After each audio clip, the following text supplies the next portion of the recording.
This is Past the Rock. We're back. All right. Now it's time for what the fall is all about.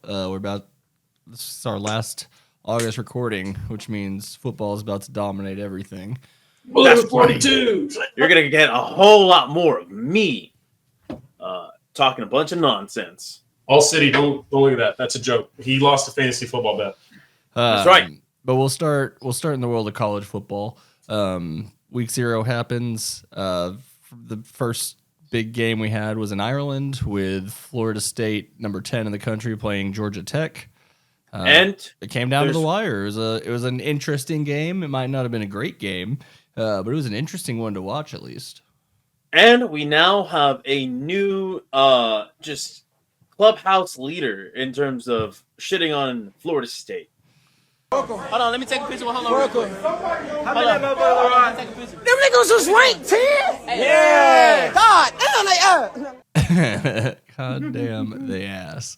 Hey, and DJ, you know what? Ukulele. That's the second funniest ass football related meme outside of Colin Cowherd. Was it Colin or Skip who tweeted "all in my ass" without the comma? Oh, it was Skip. That was 100% Skip. You remember that, Jacob? When Jerry said "all in," and then later on Skip tweeted, all in my ass. Tweet "all in, comma my ass." But he just said "all in my ass," which is honestly, that's the problem with having Skip Bayless blocked on shit. I mean, yeah, I don't really follow him or anything, but something like that's gonna get around. It absolutely did. Now, for anybody who didn't watch the game, you like Patrick said, it was interesting, but not necessarily a great game because you saw. It looked cool, but it wasn't great. Sure. It wasn't great football. We learned a couple things, and I'm just gonna give you in like late February we start getting, you're like, all right, cool, conference tournaments, March Madness coming up, I'm excited, and then you kind of watch the first one and you're like, okay. Yeah. Well, this one we learned a few things, right? And I think the first thing that we learned is that Florida State, you just spent way too much on a really shitty quarterback, at least based on the first game. No. That's a glass half empty mentality. You just need to install the wishbone. Look. And so it's too late. It is too late to do that. I would say the only good news right now for Florida State is this is the new era of the college football playoff, and one loss at the beginning of the season means a lot less than it used to. Definitely. Perhaps, but maybe because it's not Florida State, it may mean more. Well, it's expanded, so we can't even make the same it happened to them last year because it probably. But it is your week 0 game. Well, listen, the reason Florida State didn't get into the college football playoff last year was because they lost Jordan Travis, right? They're like, it's not the same team without him. And then you saw the backups, what they did. Well, look at DJ, and my God, I'm really bad at pronouncing his name. Uiagalelei. Well, it's okay because you won't have to do it on Sundays. True. He's never played. Too bad because DJU is a good nickname. Yeah, well, DJU, let's be real. We saw him play, and the guy looked so fucking bad. Don't let his stat line fool you. For those who just like to read off the box score, 19 of 27. They're like, oh, he made accurate passes. Just look at the part where it shows how far the passes went. Yeah, his passes did not go very far. Which, I've seen him air it out at Clemson, and sure, it wasn't always on target, but he has the arm strength. But I guess he just doesn't have the accuracy to get the ball where it needs to be when it's not past the line of scrimmage. So that's bad, right? That's bad. I think I'm going to give them, before you give the last bad things about him, I'm going to give them one more little thing they can try to saving grace their season on if they can turn around from here. Yeah. Starting in Ireland isn't, that's a weird travel for a college team. I don't know what their lag time was like. Yeah. That is a weird spot to start your season. I'm surprised that a top 10, I know they schedule these a while out, but...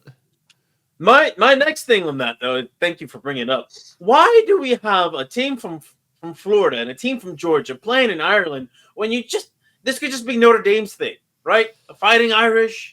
I honestly thought for sure Notre Dame and Texas A&M were in Ireland, and I was actually very concerned for the state and well-being of Dublin. I was. Listen, I genuinely don't want to know what would happen if we unleashed a herd of the cult onto Europe. I don't think that's good for political ties. I don't think it's good for geopolitics. I think they've got those guys there. It's not. Yeah, but you know what's going on there? You want to add them to that right now? Hell no. You're just asking for trouble there. But listen, I think that would have just made a lot more fucking sense than Florida State, Georgia Tech. Like, no, I mean, who signed up on that? I think they just can't. They can't do They can't do Notre Dame every time they do Ireland, right? Like they have to eventually.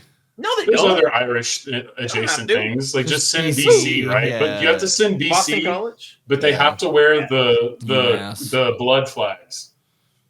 They're that uniform. I guess I'm not familiar. I'll have to look it up. Go look it up. Yeah, it's Google Boston College red bandana uniform. They did it. Okay. They had a reason, but it's still wild that they did it. And it's like wild because we can't really like reprimand them either, but it's also wild that they still knew that and decided to do it. It's for a good cause. I get it. I know the history of it. Well, either way, this game was Georgia Tech looked like an okay team. Florida State looked trash. For Wells. Yeah. Sorry, Caesar. No, you're fine. I'm still stuck on these uniforms, which I'm going to show really quick because these are actually kind of funny. Like it's crazy, but this did happen not that long ago. Like this is like 6-7 years ago, right? Let's see. What do we got? Oh my god. Yeah, they did it. But yeah, who's Wells? What do you know about it? For Wells. I don't remember the actual reason. I just knew there was a reason. Something to do with 9/11. So now we can't say anything bad about it. Well, technically, that's what the internet's been doing for 20 years. A BC alum. Actually, on Reddit, we weren't allowed to for 20 years. I've seen enough 9/11 memes. No, this country doesn't take it that seriously. I don't know if it was just our memes or maybe it's our history memes. It's like it has to be at least 20 years old. So on the anniversary, everyone was like, let's fucking go. I've been saving these memes for years. Okay, so he lost his life. So it's a BC alum. Lost his life rescuing people stuck in the South Tower of the World Trade Center. But he was remembered as the man in the red bandana. So then, yeah. Which, again, great story, great idea to some extent. But now we'll always remember them for being the Bloods, the Blood football team. At least because it's Boston College, you'll stop to be like, what is this? Because if it was like UCLA, you'd be like, whew, guys. Well, no, you can't do that in UCLA. They simply would have to have done something else. You simply just can't do that in a situation like that. In Boston, Massachusetts, it's not a situation that's active in the streets of your community. They're fine. So, yes, I would agree. No. I need to. Sorry. I need to circle back to your suggestion to Florida State that they should implement the wishbone. I just saw what they rushed for in this game. No, that would not help them even. Quarterback is now the main running back. Their quarterback ran 6 times for 7 yards. Now, granted, that was because it wasn't ready for him. The wishbone, he can work out of the wishbone now. I'm not buying it. I'm out on this guy. So sorry, DJ. Your rating in college football, also video game is decent. You have that going for you, and you made some money on NIL. So hey, it's could be tie it into the Colt. The Georgia State was led by a former failed 5-star quarterback. Haynes Keene. And I look at him, and he looks like the quintessential good football name. Good quarterback. He looks like the quintessential Texas A&M guy. Yeah, it's a college quarterback name. Hey, I mean, Georgia State's a good program, man. It's got history. It looks good. It's in a good area. There's nothing to. I think Georgia State could be a good team this year, maybe. Did you say Georgia State or Georgia Tech? Tech, sorry. Because I was going to say they play Georgia State next. But I mean, I don't think they're anything. Yeah, they shouldn't be beating the number 10 team in the country, which probably means Florida State shouldn't be the number 10 team in the country. But at least they didn't play like it on Saturday. Yeah, so they'll have plenty of time to fix that. But you look at their quarterback and you're like, I don't know if they will be able to fix that. But who knows? Maybe he steps up and I don't know enough about the conference, Press X to doubt, though. Well, they do have to get through the juggernaut that also played that day and had a come from behind win. The SMU Yeah. Mustangs. I idea did of watch that game a little bit. I love the idea of SMU heading into the college football playoff as like the 6th seed because they won their conference, but everyone's like, nah. Just to do it for nostalgia and they get their ass first kicked. round home game. Oh man. The other thing I have to admit to you guys, and I didn't gamble on it. I don't gamble, so thankfully I don't have that problem. But you still might need to call the authorities on me. I did watch more than like my fair share of FCS football this week. Oh, you sicko! It was just on. I just put it on. I was doing other stuff, but it was there, and I watched it. And I watched a little bit of it. Did you like Grambling? I didn't particularly like it, but it was fun. Bowling Green. Who'd you get? No. That's still FBS. It's slow. They? The FCS is like Tarleton State kind of shit. No, I think didn't Tarleton bump up to? Yeah, actually, I have them mentioned soon because there's a week 1 game I'm very excited about. They were running radio ads so hard whenever that announcement came out. They were like, dude, we're real now. We're a real school now. Tarleton State buying themselves into like being a solid mid-major. I don't know enough mid-level. I don't know enough about their donor base, but there's got to be at least a couple, right? Like, I would say it is Texas A&M without daddy's money. But you need the daddy's money. Interesting. No. These Texas State or Tarleton State actually is one of the best schools to graduate from and get a job right away. So they're probably benefiting off of like 20 years of good alumni at this point. Okay, cool. All right. I like it. Yeah. No. Oh, go ahead, Caesar. I was gonna say, did you guys want to add anything else to the college football? Yes, I definitely want to hype up this week because now we're back. Now we don't have to watch FCS football. Now we can forget when YouTube TV records those games because it says to record all the NCAA. You just skip that one. You mark that one as watched without watching it. You just get that one out of the library real quick. And here's where I want to break it down because we got a lot of football. Literally from Thursday till next Monday, we have football, college football. I know. Well, I mean, you're taking advantage of the NFL being off, and I'll be traveling, so I can't enjoy all of this. Thursday, you get Minnesota versus North Carolina.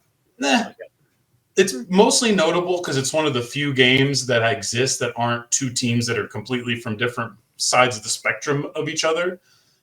Should be interesting because both of those teams are usually somewhat good, but they fluctuate up and down. So we'll see if either one of them has a good team. But of course, the game everyone will be watching Thursday night is Colorado hosting North Dakota State. Because everything the Buffaloes do is TV. And if they lose to North Dakota State, that would be bigger TV.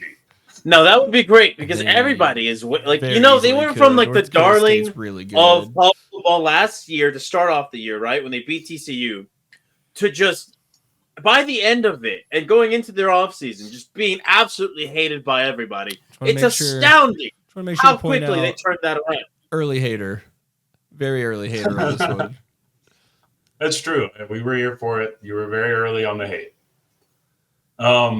But it'll be exciting no matter what. Whether you loved it or hated it, you watched.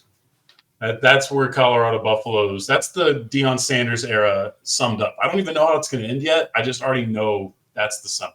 Yeah, how many years does he get before he's fired, or does Jerry just hire him like immediately after week 1 of the playoffs this year? Or see, that's hoping for the best case scenario. You know what I mean? Deion. I think it's more likely that Fat Mike can keep himself lingering around, and then Deion's like, "Who do I scam? Oh wait, who just lost their first game of the season that I was an alumni at? Ooh, Florida State. You're desperate, huh? Yeah, and it's not the first time that we would see a coach go from like a mediocre situation or with mediocre results to Florida State because they did that with Willie Taggart. Yep. So I'm just saying, I think it's possible. Friday, not a great day. TCU plays Stanford. I guess that's good enough. Big Red? I'm trying to help you. It's not a lot of good games on Friday. Yeah. Saturday, the normal day for this, is going to be absolutely impeccable. You're going to start with fucking Georgia versus Clemson. Is there anything better than the fall of Dabo Swinney? Because it's very likely to be televised this year. That's a prime matchup at the 11 a.m. spot. That's crazy. Yeah, Okay. That's the crazy. good thing about college football is they don't shy away from that because they have enough games, so they don't have to. So you can actually have a fun full day. You're gonna have Penn State versus Not West waking up Virginia. watching the fucking 2003 Texans playing the 2003 Titans or whatever. Sorry. I That chose Titans team Penn, was good though. Yeah, I should have picked another bad team, Jaguars. I chose Penn State, West Virginia, because Penn State are they ever gonna get over the mountain? West Virginia isn't necessarily a powerhouse, but it's potential that they could be good enough to maybe be an asshole and fuck up a week one for Penn State. That'll be interesting to watch. Didn't Penn State win the Big Ten like in the last 5 years? Yeah, but I don't think so. they have no, because they even fall. Yeah, it's Ohio State and Michigan. They're third. They've been stuck at third for a bit now. Yeah, they can't get over that hump at all. They basically replaced Michigan State since Michigan State fell off. Is essentially what's happened. Texas will be hosting Colorado State. I think that's an interesting one since that's not quite the easiest gimme game in the world for the University of Texas heading into the SEC. But it's certainly an opportunity to get a good quality opponent in and beat their ass and get the season started on the right. Well, Should mention we saw that video and the tweet about Colorado State for their practice, just pumping in the Texas fight song and the alma mater. I had some thoughts. I would think that, and I guess it's good they switched it up, because if you're just going to play Texas fight on a loop forever, then the minute Texas scored their first touchdown, the entire Colorado State team would lose their minds. It would be a terrible social experiment. Those sirens are going off of They're their just heads. fucking done. They either just crumble to the ground or they go violent. I'm not sure. Okay. That's I some agree. serious I torture definitely- that's a playing good that point. over and over, and then them having to hear it again like that. Confusing to play Texas, the Eyes of Texas, because they're going to hear that at the end of the game no matter what. So I don't know what that one's supposed to do. Yeah, that is weird because that's only It's not like a used at the mid-game end. song. It's Isn't not a that- pre-game song. And it's also, it feels like you're not, so they don't have their Colonel Stallions, or else they would know that you actually have to play the Pursuit of Happiness Steve Aoki remix a few times to to imitate like correctly. Cowbell, like they didn't have like cowbell noises happening in the background. Yeah. There's lots of like a loud cannon. Now, I'm gonna put this on Texas.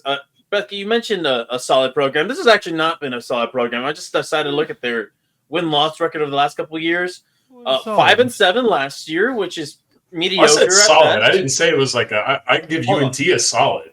Hold on.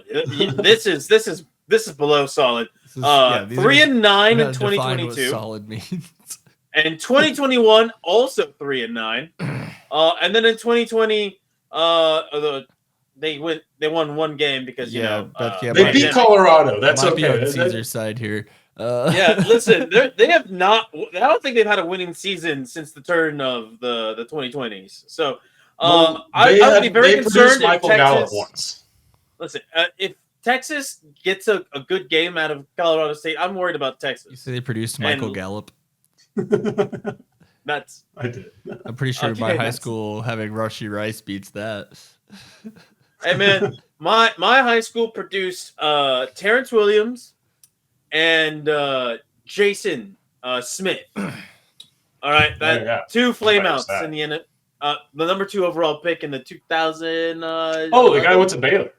Yeah, the guy went to Baylor. They both I went watched to him Baylor. play college football. Yeah. Okay. Yeah. WT White alone, baby. I am going to talk about that team, but hold on. We have other games I wanted to mention. Yeah. Miami. This is still Saturday. Oh wait, did y'all Miami see Quinn versus Ewers, Florida. Did y'all see Quinn Ewers' college football commercial? No. Yeah, Where he just kept Dr. making Pepper one? jokes about not needing a backup. I thought it was great. All right, continue. No, I mean it's good to play on that, especially It's because good. It's nice that he is willing to do so. and a bad game could make that not funny. Anyway, Miami versus Florida. This is great because Miami's supposed to be good. Florida, they're always supposed to be good. So that's a good old-fashioned bloodbath. Clearly, Florida State, they have something to say about it, but it wasn't a good start to their season. This is the game everyone's going to be tuning in for. Bama. South Alabama is hosting the Mighty Mean Green Eagles. That's right, baby. And we're probably going to get killed based off of what I've seen on the projections. But let's go Mean Green. Another season of the Kaka back in action. Yeah, we got a TCU reject as our quarterback now, and yeah. I'll take him. Probably better than what was going on.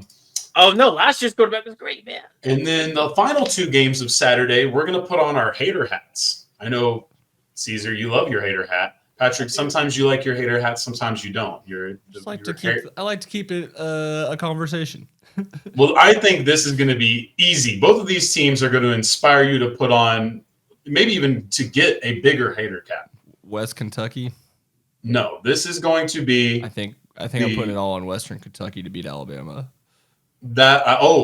Well, I actually didn't notice that, but that's an interesting bet because I don't know if Alabama's gonna be that bad, but I get where you might be trying to do something. If they lose the first post Nick Saban game to Western Kentucky, they'll burn the city down. And I'm not, and you're right. That's why it should have been on this list, and I regret not seeing that vision. But the city I would like to see if it gets burned down is the one I came from, Waco, Texas. Will Baylor in the Dave Aranda era blow up and usher in the start of Tarleton State's new version of football? Because Tarleton State is heading into McLean Stadium to start the season. They're fired up and ready to go. They can have their Houston Texans over the Cowboys moment. Yeah, I mean, I'm just saying, it's there. Baylor is kind of a sitting duck. Dave Aranda is similar to this year's Cowboys, only all the world ahead of them, if you look at the positive side, because the Big 12's open, there's still talent there.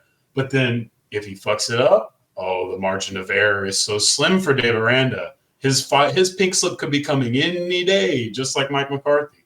So that is why I would definitely say, that's a game to watch. Look at the quarterback.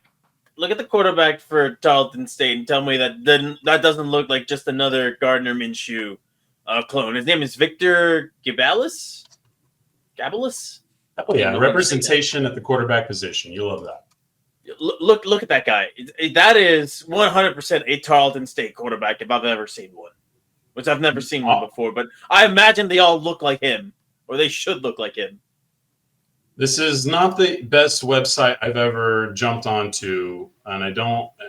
I went to the like Matt Ryan. I went to ESPN. His ESPN profile. Okay, there's too much going on here. I believe. Oh, there you are. Here, I'll give you the actual clean shot of his face. Oh, that is not him. What? Oh, no. Oh, sorry. Is this him? No, that's no. Bo Allen. That's who comes up when I Google Victor. Tarleton His State. name's Victor. Victor von Frankenstein. And then Gabalis.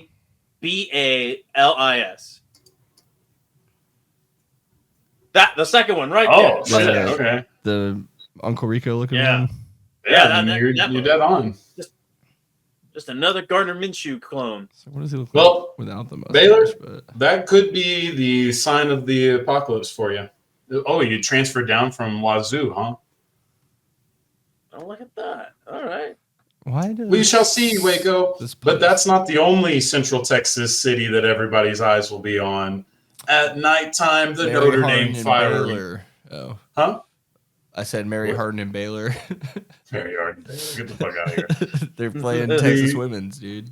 The Fighting Texas Aggies are going to host the Notre Dame Fighting Irish. And there's going to be a whole lot of white people fighting if you have anything to do with those names. Christ. Okay? So what we have here is a very big deal, right? Yeah, we have the Catholics versus the Cultists. The Catholics versus the Cultists, beautifully said. We have Notre Dame trying to continue to establish themselves back. You have a head coach who's sort of already been under pressure because of the race issue, and one of the few schools that you still have to deal with that, apparently. If you don't know, Marcus Freeman, their head coach, has dealt with a lot of craziness, apparently. Even being the first black head coach was quite a bit of a jump for Notre Dame, which is crazy to say, but apparently that's still the truth for Notre Dame in 2020. I don't know how many Catholics you've met, but they're not the most progressive of people in the world. I get it. I get that that's a thing. I am still a little shocked that we're there, but you're right. This is the world we live in, and unfortunately that's where he is. So it's a very pressure-filled game for him. And then, of course, the Texas Aggies, They just had to fire the guy that was supposed to bring them back to the promised land. Of course, he was the guy that they brought in after the other guy who was supposed to bring them back to the promised land. And then that guy was behind the other guy who was supposed to bring them back. And then actually, when you keep going back in time, you're like, where did the promised land ever exist at? Anyway, so Make this is A&M a great big year. again, dude. It's all good.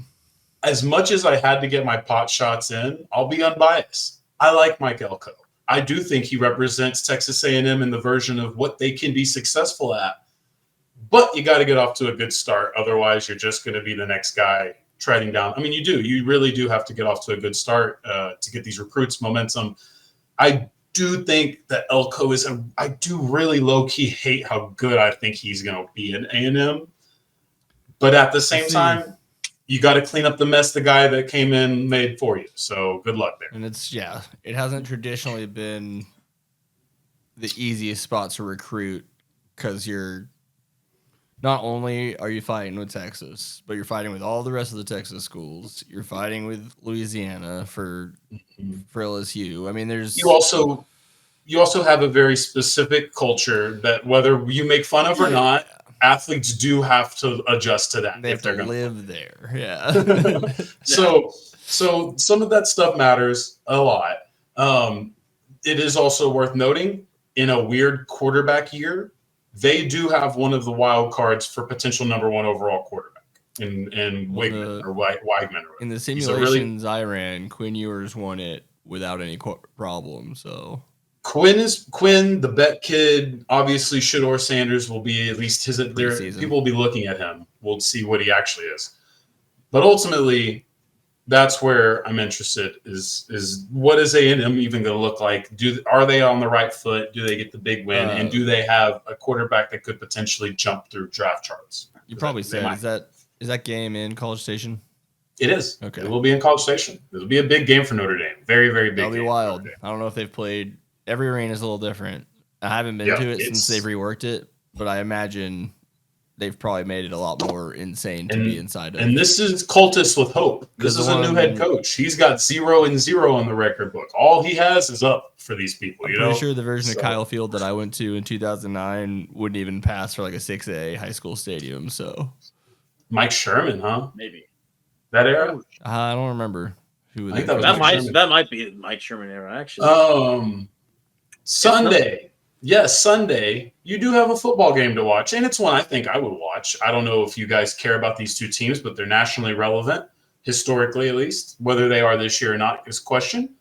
This is going to be the Louisiana Bio Bengals versus the University of Southern California Trojans. Now, see, this is the one where I thought you would say I'm going to put my big my hater cap on because I'm just like, listen, I'm sick and tired of LSU, and then USC, it's just another story of like, hey, they're ranked, but they don't have the guys in the trenches to make a difference, you know?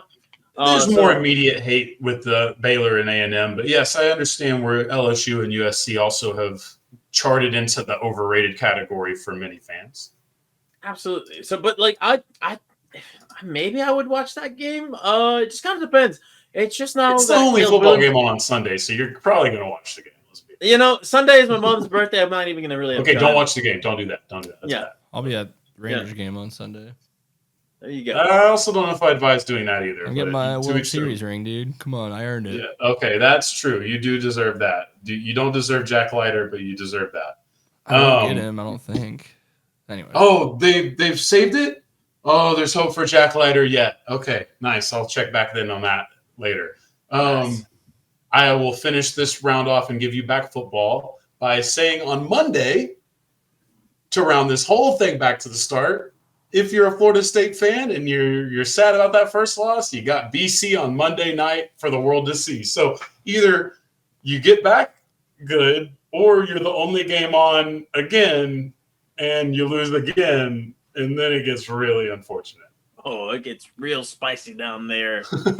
I'll add one more college football note because I hadn't thought about this until I heard someone mention this on the radio this weekend. So Army and Navy both joined the same conference.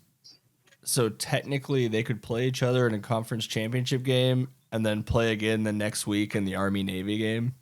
I love that. Oh, that's probably won't ever happen. But that's a good note. That's a good note. We can Yeah, only I hope. love how goofy those But fucking imagine the schools are. chaos of that.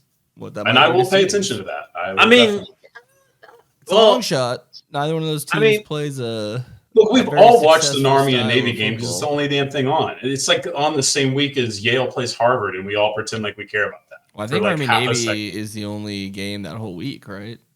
Isn't that? Yeah, how I think works? it is. I It's thought they like did that the same time they did specifically- Harvard It's Yale. like specifically only that game's allowed to Okay. play. That's the only game Okay. that plays that. And it's like, hey, you guys want to see some 1940s offenses, They're baby? good at it, man. It's pretty much rugby. I mean, it's. Hey, DJ, I got a place for you to transfer next. Right? Hopefully he has the grades to get into Navy or Army. Anyway. Yeah, I guess now we're taking it to the pros, baby. Taking it to the big leagues. Taking it to the streets. I forgot to put in graphics. Oh, well. Oh no, again. We'll have It's all- to. We'll have to do that in post, baby. We'll have to figure it out. I like that I can see Caesar pretty well in Jacob's basketball map. Oh wait, can you? Wait, well, not that's anymore. me. He stepped in front of it. Yeah, now I can. Oh, I can see myself. Hey, all right, cool. Anyway, well, interesting where I am in the positioning. What the hell is he doing with his hand? Shadow puppets. To our audio listeners only, Bethke's doing something. He's doing like a cusping thing. Yeah, kinda it's looks like an like- Austin Powers bit going on right now. We're not really sure There's two what is. things. There's two things that I think that could be. It could What? be a Just go ahead. bong or a dong. All right. Well, let's take it to the NFL, Let's guys. play No. bong or dong. Two types of blowing on that one. Anyway, gentlemen, before we get into our prediction series or the Fight Club itself, we gotta talk about some news that's relevant.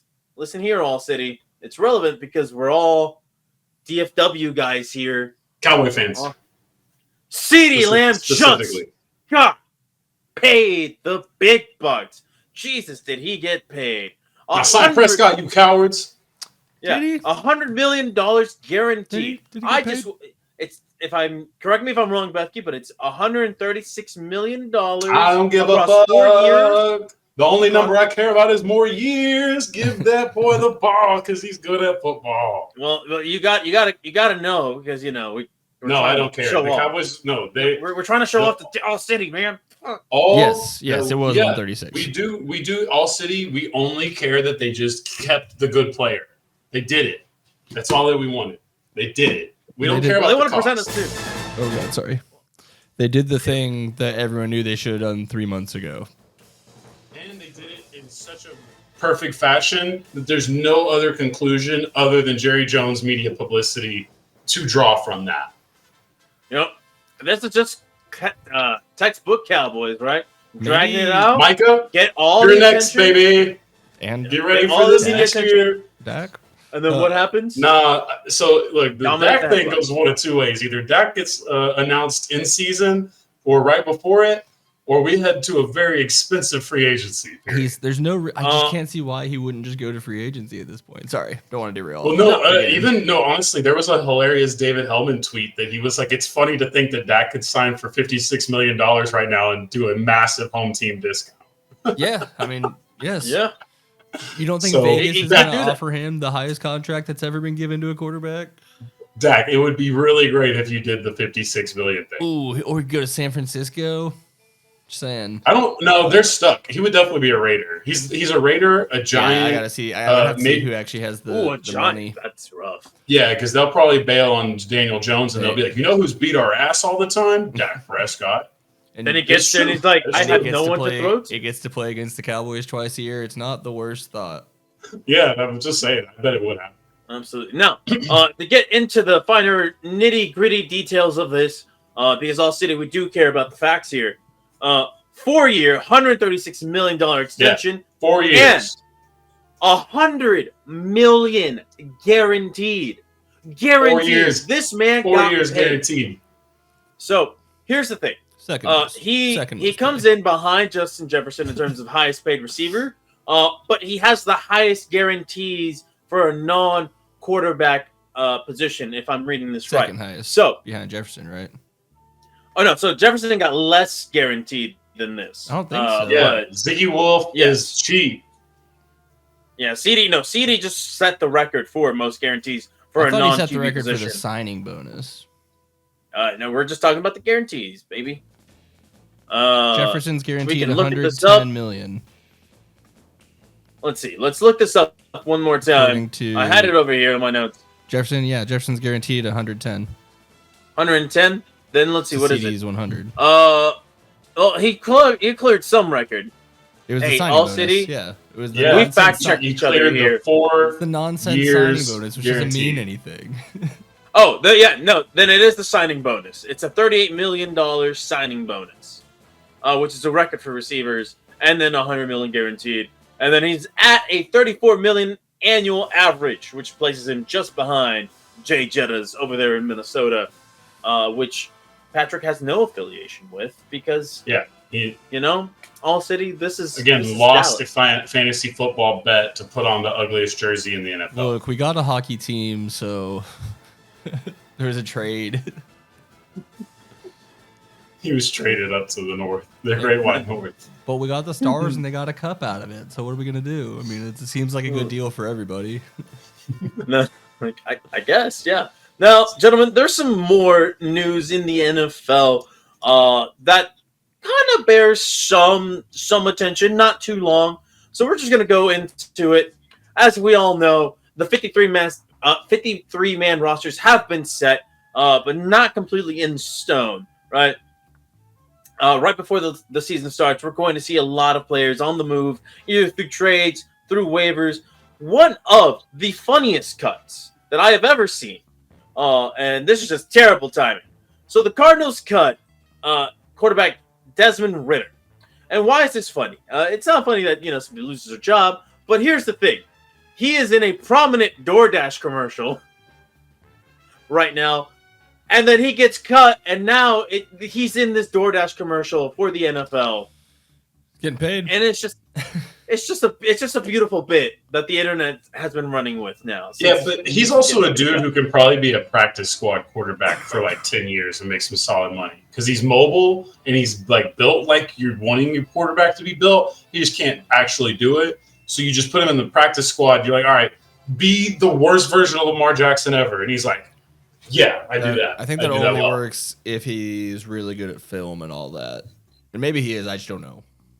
No, they can teach those that. guys have to be. Yeah, I mean, you got to be willing to put it. You know what I mean? You got to be willing to put in the work of a coach, basically, to be a backup quarterback. Which to be a backup, Right, yeah. not a practice. Practice squad is literally just a tackling dog. You're not in I guess you're not in the QB room or anything. No, they literally just. I Want mean, no, you they are in there the to QB room. imitate. They want you to imitate the opposing players. Yeah. And Yeah, because but if you get hurt in practice, no one gives up. Yeah. Now, I mean, Here's do, so another- they got to go find another guy to do your job. Yeah, one guy does. One guy is like, fuck, now I gotta go find some fucking scrappy for it. I gotta go call the Jerry. Birmingham Stallions. Jerry's Hold on. got to go scrape the barrel of the NFL roster list that he keeps in his room. oh yeah, Time to call the nooch. oh yeah, another There's notable another cut, note. at least for DFW purposes.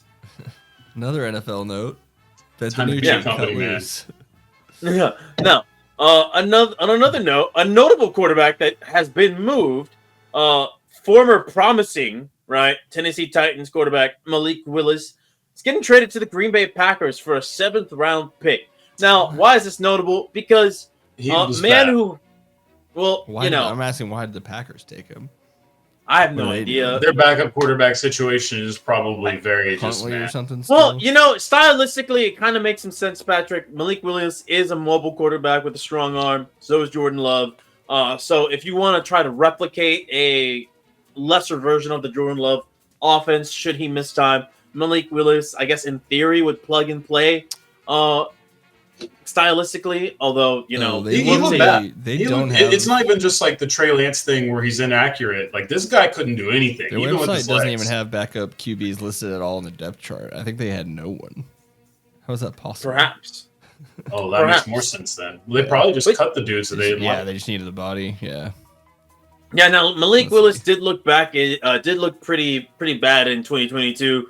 Didn't see too much action back in 2023. His preseason this year was I unfortunately somehow watched Tennessee preseason a little bit more than most teams, and he could not. Like they're the only team that plays preseason games, isn't it? It's just they're always It was crazy how much I would just turn it on and it'd be fucking Tennessee again, and I'm just like, how many games? And it's not even like they're a first offense because they're one of the teams I wanted to watch because they have a young, interesting quarterback. But no, I'm watching Malik Willis for 3 quarters at a time, and he sucks. And I'm watching Mason Rudolph come in and at least be less shitty. Which is pretty impressive because Mason Rudolph is really fucking shit at being an NFL quarterback. Hey, but he was a top 100 quarterback in the world, though. So yeah, true. So is Cooper Rush. Yeah, fair enough. Now, in a weird bit of Dallas to former Dallas news. Peyton Hendershot, hey, look here, All City, we're doing it. We're being local. Peyton Hendershot goes from being a Dallas Cowboy to a potential Super Bowl winning Kansas City. I can't tell you how much I think that he's going to be a very useful tool for Patrick. I mean, he'll at least get one playoff touchdown. That'll be pivotal or something. You know, like I don't think he'll get like a ton of yards, a ton of catches, but I think he'll have a couple that are just like, oh, of course they got it to that guy. Obviously, their number one tight end's pretty good. Pretty good guy. Pretty decent player. It's a solid guy.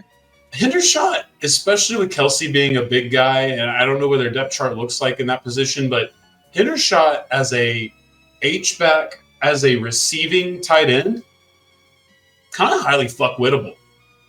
But he doesn't like stretch the field necessarily. You can just use him as basically like he's basically a bigger fullback, right? They've got Noah Gray and Jared Wiley ahead of him. So yeah, that sucks. I mean, maybe they'll use him more creatively, but he is such a fun, unique little like offensive player. He's not perfect by any means, but for some reason, I feel good about Andy Reid maximizing him because even our idiot coaches got pretty good use out of a guy who probably shouldn't have been in the NFL based off of some of his, I'm looking at his career numbers, and it's not all that impressive. He only has they had too many tight ends. Yeah, we're not talking about numbers for a guy who's been like the third tight end. Yeah. I'm telling you because I've watched everything this kid's played in. He's got interesting. They overinvested in tight ends when Witten left, and yeah, basically this kid gets cut because of Schoonamaker. If Schoonamaker didn't exist, then he probably stays on the roster. Yeah. And they kept 4, which is weird. But it's not about the Cowboys yet. It's always about the Cowboys, but not right now. Fair enough. And then last bit of interesting news in a rare NFC East trade. Or interdivisional trade, the Washington Commanders are sending Jahan Dotson, who was a former first-round pick, to the Philadelphia Eagles. And not Josh Dotson. And no, not Josh Dotson, which was a funny little thing that happened in one of our group chats. They're sending him over for a third-round pick, but the Eagles, in exchange for that third-round pick, also get a fifth-round pick back. The overall quality, or the overall, I guess, if you look at the trade charts, it just comes out to the equivalent of a fourth-round pick is what this is valued at. So anyway, interesting trade. Interesting that Washington, that doesn't have a lot of receiver depth, decided to get rid of a guy who, again, pedigree, first round. He wasn't like late end of the first round either. He was, I think, the 16th overall pick. He had some pretty decent results, although the advanced analytics apparently show, it's not as impressive. But still, I mean, it's a guy who has But what's the 84 funniest catches, part about this? 1,000 yards. Don't bury the lead. Did the Eagles trade for another guy who has character concerns? And before you say yes, because it's true, I know this has successfully worked out for the Eagles in the last years. To be fair, you could fill that in with every team in the NFL. No. There's a difference between sketchy dudes like the kid who went to your high school and guys who have bad attitudes or aren't team players as the coaches like to label them. And unfortunately, it seems like Jahan Dotson has been labeled with some of the nasty coach words. And I thought that was funny because, of course, it's the Eagles. And it's not a big deal. This is me just having fun with it. But it is. I didn't even know any of this happened, to be honest. Yeah. Because I'm not plugged into what Well, in the wake of the Washington's trade, there was plenty of people tweeting about it, and then of course there was a group of contingency that was with Washington that was basically like, work ethic's pretty bad. But I'm sure the Eagles basically gave up nothing. They can cut this kid if it gets really bad. And listen, it's not. Here's what the Eagles are getting, right? They're just getting a body to be the third receiver because if you looked at the Eagles' receiving depth chart, outside of their top two guys, it is a barren wasteland. So now it goes from a barren wasteland to, hey, a half decent first round draft pick. You guys have been throwing out like walk-ons at Temple University out there behind Smith and Brown. Who's this y'all? I don't know what you're talking about. What do you mean? Well, that's true. That's true. All City. We're the Dallas Cowboys fan base. I was just making sure that he was truly a Dallas Cowboy fan. Otherwise, we have to call Jerry's people on him. Yeah, listen, All City. I'm really plugged into the Eagles because of your other network called PHLY. Because I'm a company guy. Yeah, I got to move the enemy thinking. I wonder. Sorry, I was trying to get some more context on why Washington made that trade. It honestly just sounds like he's not their guy. He's just probably culture, whatever they're trying to build with the new team, the new culture. He wasn't vibing well. They're just like, all right, cool. And I don't blame him. Dan Quinn doesn't know what he's doing as a head coach. Look at the Super Bowl. Even if that's true, technically, I'm right. We get to use the coach speak terms on it. So that's all that matters. Listen to all coaches everywhere. When you trade a guy who's not your guy, it is your duty to badmouth him. So you don't look like the losers in the trade you also need to mention that Dan Quinn traded this kid, John Ridgeway, for the second time now. John Ridgeway was it was a kid from Arkansas. Jerry loved him. They brought him in. He actually might have been able to work for it as, something we desperately need in that interior. Dan Quinn doesn't like him, doesn't think he fits. Trades him to Washington. And then, of course, this offseason, just about 4 or 5 hours ago, sends his ass out again. I don't even remember. Saints, I think he got sent to. Oh, well, so that's funny. I just thought that was also funny. That guy's committing to a bit. Maybe they actually like each other, and he's like, where do you want to go this year? And he just signed Noah Brown to be a receiver. Oh, okay. There we go. So we're gonna have the Dallas Cowboys JV team, the Washington Commanders. Yep. Perfect. And they're all of a sudden gonna look better. I think did Martavius Bryant make the 53 man? I don't think he did. I don't think he did. That would have been wild. That would have been really wild. Let's look.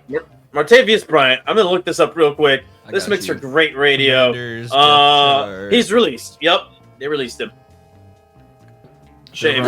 Anyway, they're running Scary Terry, Olamide Zacchaeus, Luke McCaffrey, former Eagles, Brown, Zacchaeus, Byron Pringle. I guess. Yeah, that's one of those former Temple walk-ons y'all used to put out there. Is Luke McCaffrey Christian's brother or something?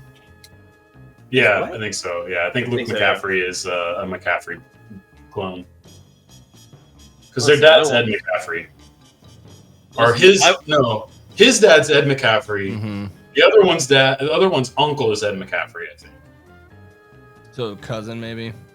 Yeah, I think Christian McCaffrey is his uncle is Ed, and then Ed's son is Luke. I haven't kept up with the McCaffreys in a while. Member of the McCaffrey football family. He is the son of Ed and younger brother of Max, Christian, and Dylan. Okay, so they're all just the same. And he played at Rice up until last year. I didn't know that. I didn't know we had a McCaffrey playing at Rice. There you go. There we go. All right. Well, before we continue to get... His dad broke his leg on September 10th, 2001 on Monday Night Football. And he tells the story about waking up in the hospital on painkillers, just seeing the TV and being like, well, this is obviously fake, and just kind of going back to sleep. Sorry. That's a wild way to process that. So that's a very unique story. And I know there's one guy who I think used to work for the Ticket, who's friends with a bunch of those guys, who he had been out camping, and I don't know how much y'all remember 2001, but like cell phones and the internet weren't quite what they are now. So No, you would have to have he time. comes home and like puts in like a recorded new Simpsons or something, and just gets 24-hour news coverage of. Damn. Yeah, I mean that's How are you? there's a supposed lot to know? of those are some unique stories. Can I get like a book of people who experienced That's like a good that one, other version? a coffee table book of unique 9/11, but not anyone that was there. Of unique. Just Does it count if you watched it? Like, because that's the most unique story is Gerard Way being like, fuck this, I'm quitting Cartoon Network and I'm creating the band with my brother I always wanted, and then actually working for being Cartoon successful at it. Huh? I didn't know he was. Yeah, working he for was Cartoon a Network. he was a cartoonist at Cartoon Network, and then he saw the World Trade Center thing happen on his commute to work, and was like, I'm fucking making My Chemical Romance now. Nice. And then the rest is history. there you go. That's a funny joke on the internet is if you ever see someone like talk about 9/11 history, someone will usually make a joke about a world where My Chemical Romance doesn't exist, therefore. So, Which you can also thank My Chemical Romance for the Twilight series, which you can thank for 50 Shades of Grey. I don't know if they're directly My Chemical responsible, Romance but they're- is directly responsible for 50 Shades of Grey. They certainly had a hand in that. What? He's talking about the culture of women The being domino obsessed with that sort of image of the vampire, of the pasty pretty boy, if you will. Listen, The it was a Gerard weird Way. domino You're saying- effect. You're saying can find it My real Chemical easily. Romance caused Twilight, which caused. He's saying it's more of a domino effect, not like a direct causation, Okay, but yeah. more of like the domino effect going Gotcha. on there. I don't disagree entirely, but if you have to go back It's to a like, well-known meme at this point. but then you have to go back to like Tim Burton, you have to go back to Morrissey, you have to go back to you have to get to No, the Cure. because You gotta go all the way we don't back go to the back to beginning. there. We go to 9/11. So 9/11 is the reason we have 50 Shades of Grey. That's the joke. So, That's the domino effect. I'm not trying to make it logical So here. I'm just because we telling you supported the setup. Saddam taking over in Iraq, how far back can we go? Oh, there you go. Anyway, before we continue to get derailed, I think we should just go ahead and move on, gentlemen. Well, that's it for NFL news. Next week, though, we're coming back with everybody's second favorite segment of Watch It, Skip It, Trainwreck. Oh yeah. Oh. I gotta go. Yeah. You have the sound effect somewhere. Line up the new yeah. ones, and hopefully I'll get them right this time. Now, Train. what was that? All right. Anyway, now, gentlemen, we're back. We're back to the prediction series. So, for our audience watching and or listening at home, PTR is doing a prediction series to determine which one of us here knows football best. And if you gamble on any of our bets, you're legally obligated to pay us out a 10% finder's fee. But we are not at Especially all if obligated. you hit on my bets for the NFL awards. If you happen to hit that motherfucker, I definitely want a fucking piece of that. I do have to Yeah. hit a brief little scratch and rewind here. We didn't mention the Chargers getting stuck in the elevator and Jim Harbaugh's reaction to that, and we have to at least talk about it. I No, totally that's fair. forgot all I about don't know that. if y'all You know what? Go for it. Saw him 'Cause that was talking funny. about it. So yeah, some of the Chargers players. Oh yeah, got it was stuck all. I mean, it was on our local elevator. news as much as anything too. They had to get taken out through like a shaft and the other way around. But Jim Harbaugh, when he's shaft? talking about it, he's like, he sounds like someone. I'm trying to think of like what a good example is because he's like talking about it like it's this like epic tale. He's like, I wish I could have been there with those guys. Yeah, no, But he's like he's going full genuine, football. but it's genuine, you know. Like, he No, means that's who he everything is. he's saying here. Just wait till he can legally talk about Connor Stallions again. He's going to talk about the greatest alum of all time. Nobody knows what that man gave. It's like that guy had to go to wherever Michigan State is. I just realized I don't know. Lansing. East Lansing. He had to drive to East Lansing and be there for 2 whole days. No, he actually did a lot. If you watch Doc, he actually went to Texas. He was watching Texas A&M. Anybody who was potentially a playoff team. Oh, playoff He- teams. Okay. They basically a booster would buy tickets, and he would distribute them to friends and family who would then record for him if he could not go. Anyway, sorry, I just wanted to bring that up. I thought it was really funny. If you haven't seen it, go watch Jim Harbaugh talk about that. You'll laugh. Yes, Jim Harbaugh, insane football guy. Glad he's back in the NFL. We Glad he's back. We do. Well, I mean, he had really no choice. It was either that or face whatever investigation's about to be swung down on him. So True. Yeah. Well, you know what? Either way, whether by choice or by hook or by crook. Yeah, by hook or by crook, he's back in the NFL, giving us some great quotes yet again. Now, gentlemen, as a reminder, what's at stake for this prediction series, at least for our audience at home, the winner will be labeled the football Lisan Al-Gaib, and then the loser will be the recipient Banished of onto an island. You get the trophy of shame. Be forced to attend a game at Kyle Field, wearing the opposing team's uniform, whatever team they're playing. I've got a safety concern. Your concerns have been heard. Is it a dry stadium? They'll be processed by our Pass the Rock HR department, which we definitely. You have to go in full Texas Longhorn gear, but it cannot be to the Texas game. I mean, that's probably safer. Now that's a good bit. That's a good bit. No, you're just antagonizing these people for no. That's fantastic. Well, I'd just like to check out all the other little schools around, see what's going on. Even better, actually, since there technically would be two losers, one person would have to wear Oklahoma shit, and the other person would have to wear Texas shit, and they would have to go together and just bear the brunt of the storm that way. All right. Well, I hope you guys enjoy going to Kyle Field in a Texas and OU jersey respectively, because I'm not doing that because I'm winning. Now, today we are predicting how each division in the NFL will play out as part 3 of our championship prediction series. The first one was individual awards. The second round was predicting our own individual team success. And now to the overall NFL picture. So I'm going to lead things off, fellas. I have my list here. Where we start? We're going to start. We're going to start with the NFC. Okay. And Patrick, I can just send this to you so you don't have to manually type it down. If it makes your job easier. Probably helpful. Excellent. I'll just send it to you in the Discord. In the NFC, I have in the NFC East,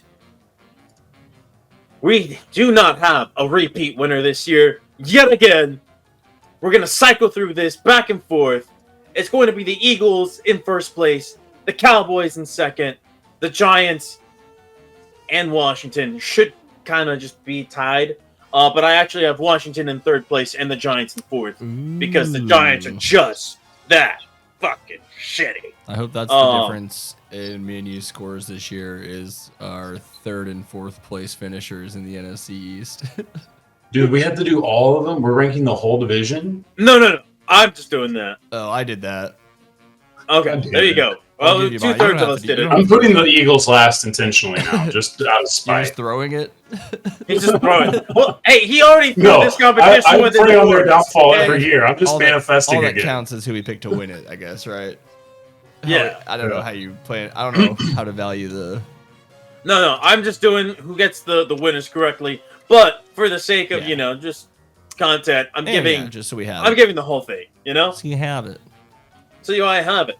And then that way, if I get every single one right, it's not going to count towards anything other than just maybe you I know ball. do get like a multiplier like for each division you get correct or each conference, or if you get the whole NFL, you should just go ahead and win the whole thing, right?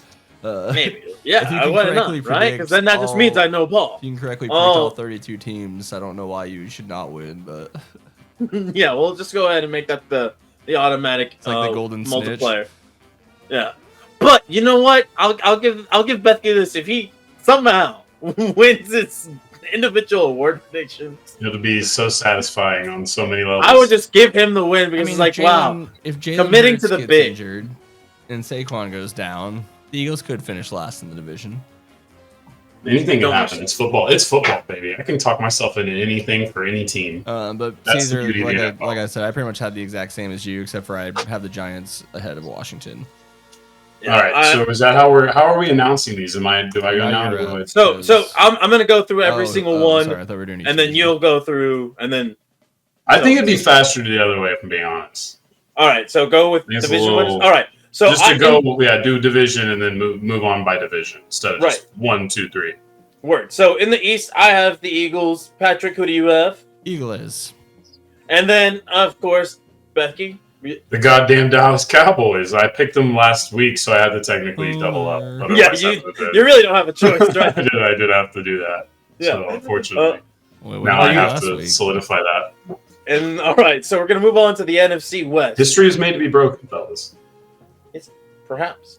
Now, in the NFC West, I begrudgingly acknowledge that this team is probably the most stacked one in the division. So I'm just going to go ahead and say the 49ers win the division against my better judgment, or I guess my better hater-tude.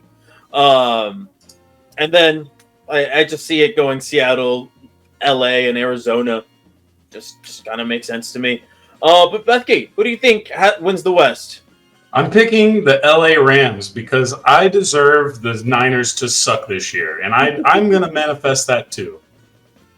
You are going for the I know the audience hater couldn't, picks. the I- audience thank couldn't you. hear my face, but it was screaming loudly. I don't care. I think that there's enough chaos in football to believe that the Rams, while still slowly rebuilding from blowing their load for a Super Bowl run, aren't that bad. And the 49ers sort of have some stuff about them where I feel like maybe Brock Purdy, maybe there's some stuff that could regress. And Maybe they've a got- little regression. Yeah, they've I mean, got they still have some- that Brandon Ayuk situation to Some deal with. injury They got- possibilities. Do you think Christian McCaffrey is going to have 2 straight seasons without an injury? I doubt There it. you go. That's what I'm saying. There's all I kinds deserve of- to Brock manifest. Purdy could be proven to be a fraud. I like it. deserve to manifest either the downfall of the Eagles or the 49ers. And I could think that I deserve both, but let's not get greedy here. I'm hedging my bet that I get at least one. All right. Well, And I think it's the 49ers. hopefully, unfortunately. for my sake and for your prediction, that you are correct. However, we still have to get one more opinion in here. All right, Patrick, who's got your vote for the NFC West? San Francisco's got to, I mean, on paper, like I said, if you're not counting injuries, there's no reason why anyone's going to beat them. But I do have the Rams in second and Seattle third, Arizona fourth, just because Arizona's hilarious. And they are. I have Arizona funny. too because my spite runs strong. Because A came before S and S in the alphabet. Actually, I put the Seattle Sea Chickens in there first, and then I remembered the Cardinals existed. And I was like, that'd be funny if the Cardinals were number 1 here or number 2. Oh man, I hope you're writing these down for your own sake, Becky. Because if you nail I these, definitely am. I just finished them actually, so I got you. The East, I did Commies, Giants, Eagles. So Look, already, if he put these Cowboys, into Vegas, he Commies. can make a lot of money if it plays out. Because all right, let's move to the north. So I have the Green Bay Packers winning the NFC North, with the Detroit Lions coming up in second. I think it's gonna be a tight division race, and then because of Minnesota's there's quarterback 2 other teams. situation, There are also 2 I actually other have them teams. finishing last. There are 2 other teams that play in that division, and So That's I all we have need the to say. Bears in third place. I'm sorry, Patrick. that's exactly what I have. So yeah, I basically have that, except for I did again because I predicted your predictions. I took a wild card because I'm hoping that this actually makes up for my other decisions that are more selfish. I picked the Detroit Lions to win this division, with the Peckerheads coming in second. that's a fair. Yeah. The Chicago Bears. As I said, I knew there was going to be a couple that y'all went chalk on that I went a little different direction. You didn't go chalk. I think you went chalk. On the Lions? Yeah. Well, yeah, they were odds favorites. They definitely were odds Mhm. favorites. But Green Bay is who people trust. They don't trust the Lions. In Uh. fact, my only note is please don't screw this up. So even I don't trust the Lions. The Bears or the Vikings, I think the Bears will be better because Caleb Williams is that dude, and I think the Vikings may be a solid group, but it's unfortunate when you have Sam Darnold. Think how good this division is going to be, though, because I have the Vikings last, but I also have them winning 9 games, right? So, I mean, I can see that. I can see where there would be a lot of parity within the division as well. To be honest, I think that's more of a hedge. I think because I did this one first, I was more realistic than whenever I was going through the schedule. Mm-hmm. That's fair. Now, we go on to the one where I think we're all going to do chalk, because for sure. otherwise we're just a bit. I could stand on an island here for the team that's probably 2, but go ahead. All right, I have the Atlanta It Falcons all in depends first. on one Achilles.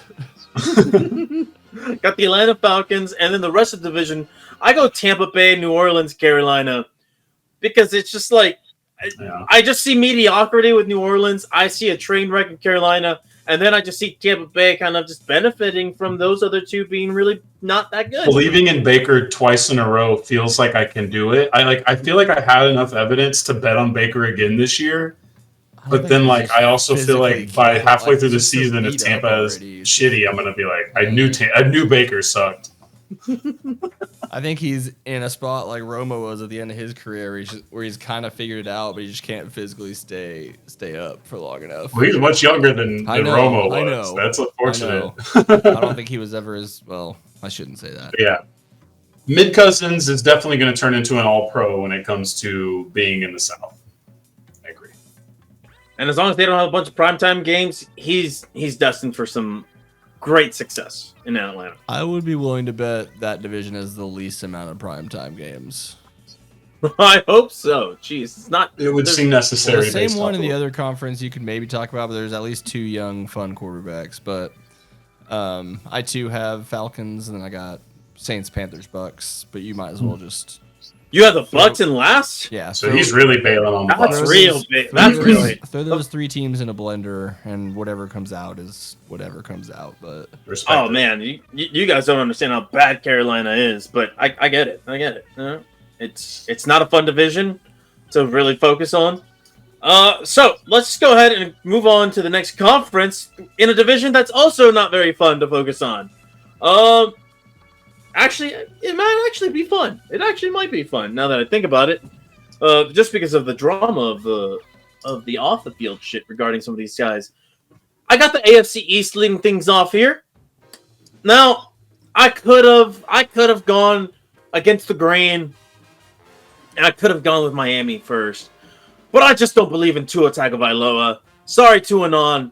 I just don't see it with the guy. He can only throw 30 yards down the field before the ball dies, and it's already kind of wobbling at 20 yards. But you know who doesn't have that problem? Josh Allen and the Buffalo Bills. They had no business winning the division last year, but they did it anyway. And they're going to do it again. Just against all logic. When you watch this team play, you're like, there's no way this team should be winning these games. But they do, and they're going to keep doing it. So Buffalo, then Miami. Jets fans, I'm sorry, but even if Aaron Rodgers is healthy for a full season, he's cooked, he's washed, his receivers already don't like him, nobody actually likes him, so you guys are stuck with third place, continuing to be a joke of a franchise. And then the New England Patriots, congratulations, you still suck, as you deserve. He's kind of like the assistant to the assistant manager. With that being said, I'm taking the Jets. I'm ready to get hurt again. Let's fucking go. Aaron Rodgers to the Jets. Let's fucking do it. Let's go. Oh, man, he is banking on him not lasting more than 3 plays, which, you know, he could have. I am going to take the Ayahuasca King and the New York Jets. I think this is going to be a big year. I think that they've got all the pieces that they need to be a competitive group. I think the Buffalo Billiards maybe are on the downward slope of the Sean McDermott era. And I think that the Dolphins might be just trying to polish a turd, like you've said. And the New England Patriots might be an 0-for team. I'm not sure yet, but I think they have some potential. It's tough to do. It is tough tough to do, especially but they It is tough have to the do. pieces With- on the roster to This do is a it. talented group, though. They are a special group when it comes to the potential to lose. I truly think this group could be a historical one. The Chicago White Sox may not have to wait long, just like the Rod. Detroit Pistons didn't have to wait very long, right? Gerard Mayo's got this. So Well, fortunately for the rest of the league, the Lions took the 0-16 badge for everybody. And the and Browns. the Browns twice, The Browns, right? No, Yeah. no, they're 1-15 and 0-16 over 2 years. Feels the same. Yeah, they won. Hugo won. I've got the same as Caesar: Bills, Dolphins, Jets, Pats. And if Rodgers gets hurt, who knows? Maybe the Pats do win more than the Jets, because that's just a sad franchise up there in East Rutherford or wherever they Bro, are. you don't trust Adrian Martinez as the backup quarterback? No, I don't actually know if he made the roster, but he was playing preseason football for the Adrian Martinez of So, Nebraska yeah, fame. We should Yes, find out he's that if still trying to be in the who's gonna NFL. play if Rodgers explodes again. Well, we'll see who We've that got backup is. I Tyrod thought Taylor it was. and Jordan Travis, who is Say that again. Tyrod Taylor. Oh, that's confident. Nice. That's a really That's good pickup. And then, yeah, I forgot they drafted Jordan Travis, but I think he's like a redshirt this year because he He's blew out hurt. his knee Yeah, or it says something. he's out. I didn't quite get the full details. That's that. All right. AFC Nice. Now, East. Fuck. This one, I don't know. I feel like maybe we get one contrarian on here. Maybe we don't. Who knows? We're going off to the West Coast, or to the AFC West, rather. I thought long and hard about this one, and this just makes sense to me. I think it goes without saying the Chiefs win this one. Like, just as long as Patrick Mahomes is healthy, they win. I don't they're know. just I don't gonna know win. where on paper You know. you're finding these And then you mystery just look at the wins rest for of the these roster. other teams. Yeah. Yeah, you just look at the rest of the team, and they're just stacked at everywhere but wide receiver. But who knows? Maybe And Xavier you're really Worthy. only talking about It's one really team good. that's competitive in the division, Yeah. right? There's one Maybe. team. That's a maybe. There's one team, and I don't know if we all agree on that one team. I got the Raiders. With Gardner Minshew, To start But the that year, defense- who knows? I just think Antonio Pierce, that defense, that defensive line, they eke it out. I'm not saying that it's a good second place finish, but I think they eke it out when they don't deserve to eke it out. That's my gamble on this one, even though it's not like for the first place, because I just think the Chargers are going to charge her really hard. It doesn't matter who the head You coach have that is. second, right? That receiving core is absolute trash. Is that what he said? What's up? Yeah, I have Okay, the Raiders just in making sure. second, and It then the sounded like Chargers you in might- third. It sounded like you might be. It sounded like you might have been saying you're going to put the Raiders ahead of the Chiefs. So I was like, let's. No. I have the Raiders ahead of the Chargers. Gotcha. Not I wouldn't go that crazy. And then Denver, because they probably have the worst Bo QB Nix. room in the league. That's not the Patriots, possibly. Well, I'll take that back. Jacoby Brissett's a solid backup quarterback, and we don't know anything about Drake May. But I know for a fact that Denver has the worst QB room. You can't sell me on Bo Nix. And then look at the rest of their guys back there. It's just trash. It's just garbage. It's a I'm dumpster happy fire. I'm happy that I hope Patrick has made notes of some things because you're coming in hot and we're not even in week 1 yet, and I'm so excited. I'm just excited for the takes. You know what I was They're thinking flying. about this week was going back to last year's and finding all the times that you guys tried to tell me how good Justin Fields was, but I didn't do it. I'll stand by Hey, it.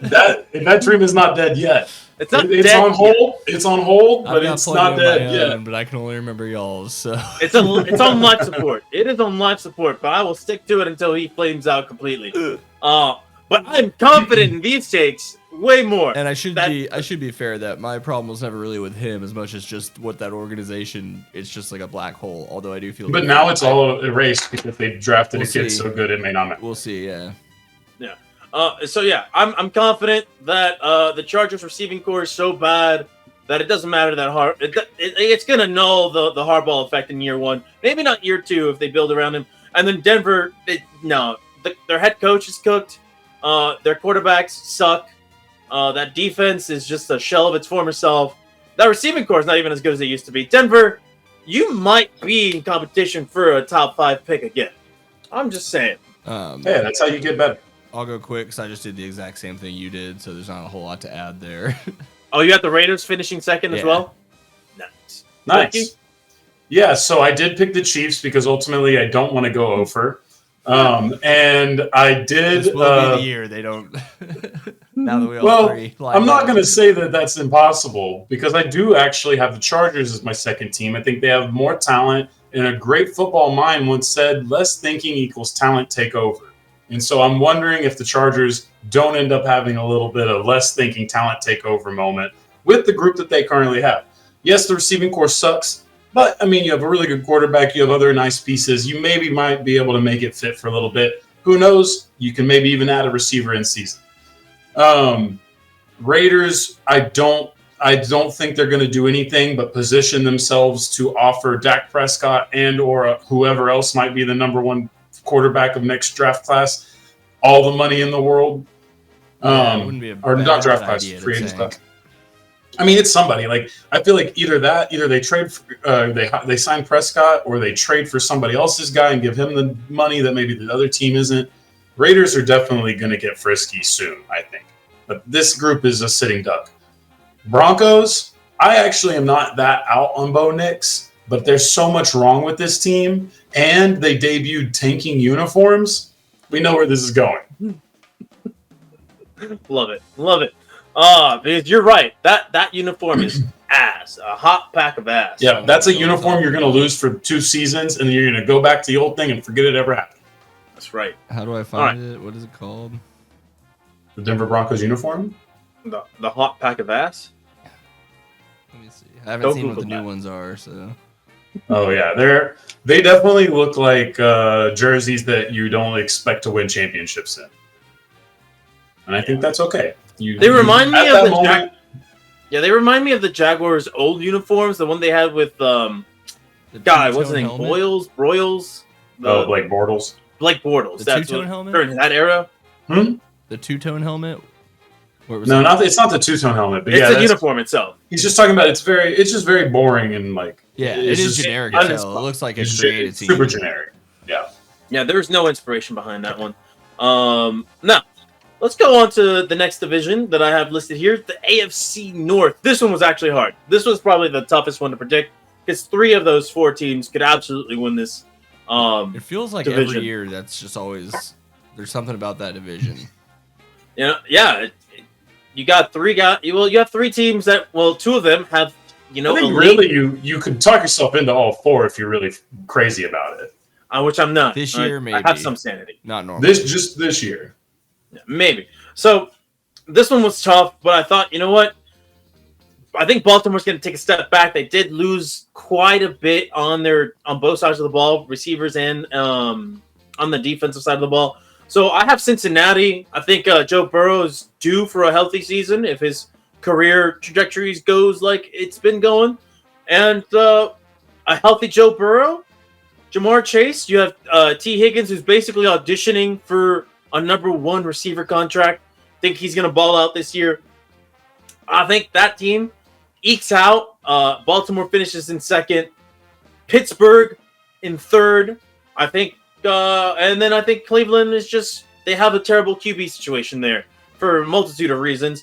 But the most important one being that the guy's just cooked. He's not good. So, it's Cincy, Baltimore, Pittsburgh, and Cleveland.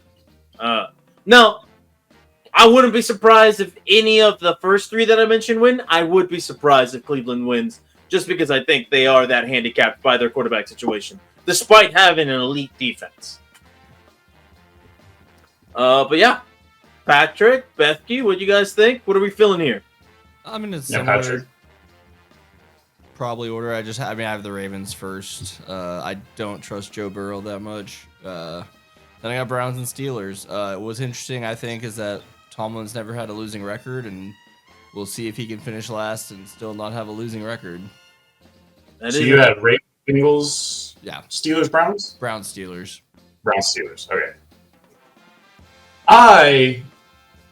This is my first massive YOLO pick because I predicted that there would be no trust in this YOLO pick.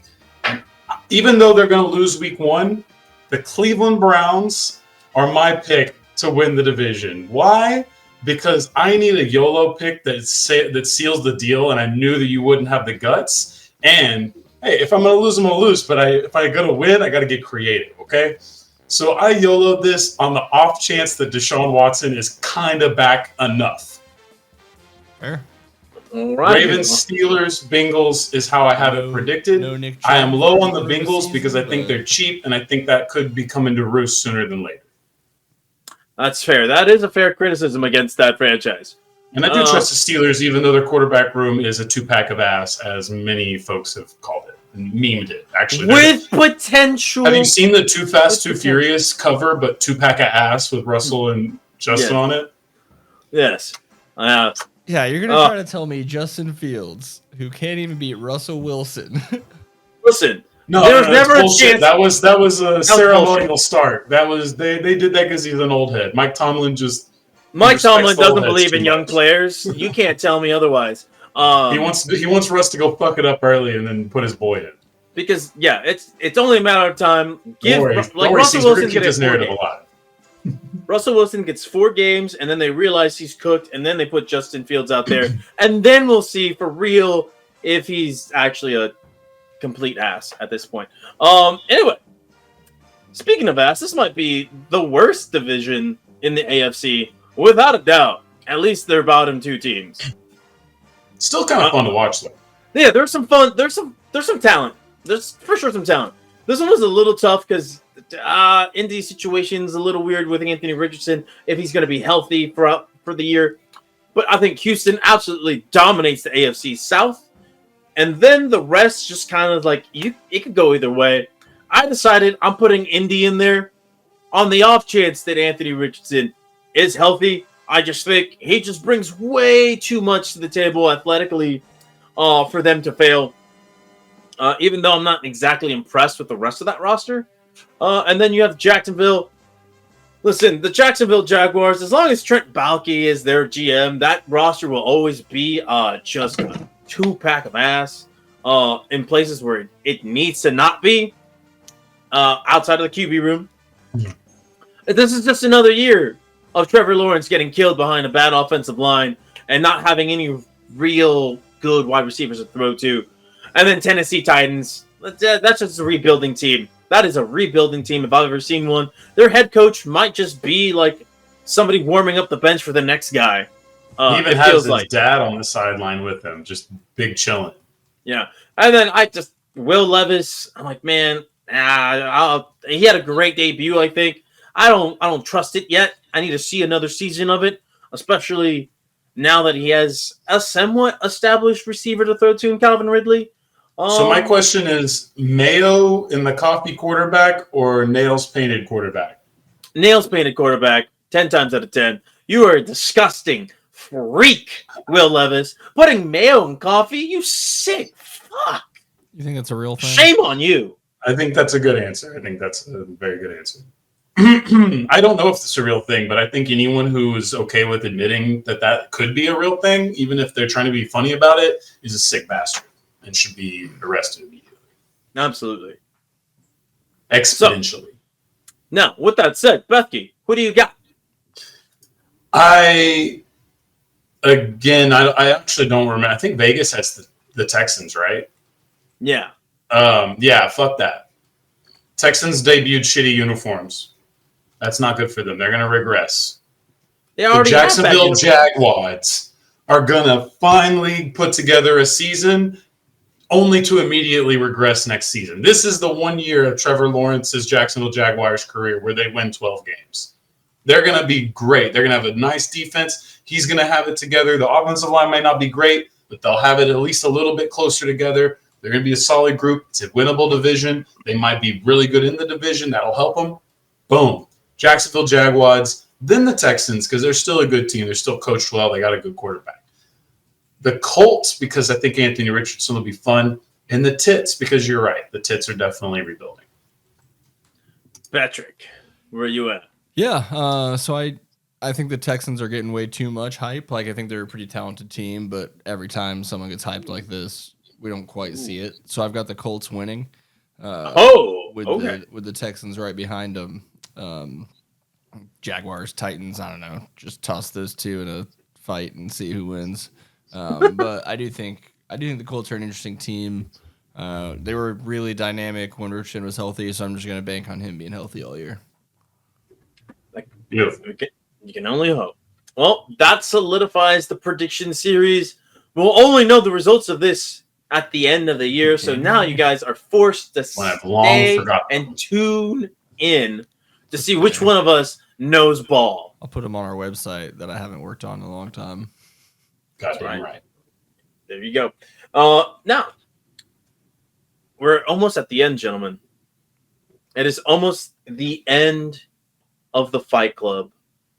We are in the Final Four. Da-da-dun-dun, da-da-dun-dun-dun. Hey, Coach, Fight Club. A way less inspiring song.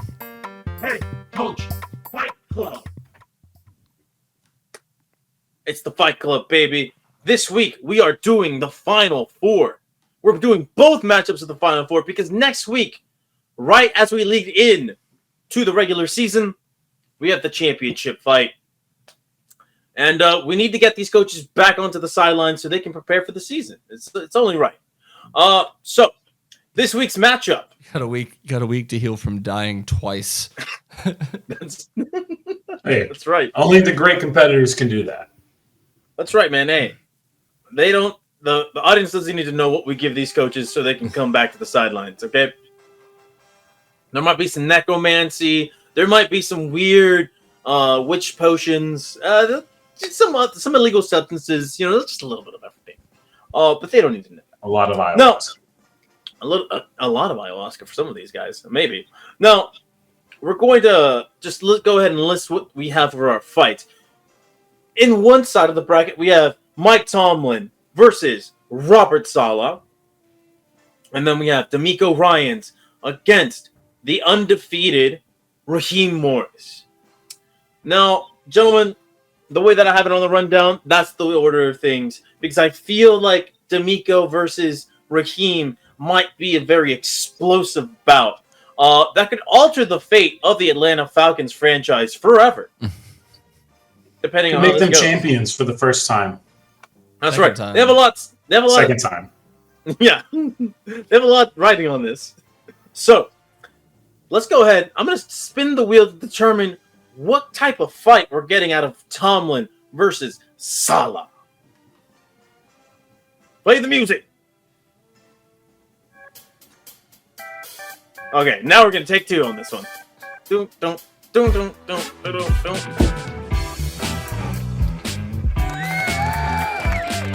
It's just two men throwing straight hands in a boxing ring. Sorry. No, I couldn't think, gentlemen, I could not have thought of a better matchup for these two blue-collared, tough SOBs to get into, other than a good old-fashioned boxing match. Now, Robert Saleh, he has the height advantage. And he has the advantage of youth. But we know that Mike Tomlin is an old school brawler. He is gritty. All right. He is tough as nails. And he just has, as they say, that dog in him. And maybe Robert Saleh does not necessarily have to the same levels as Mike Tomlin.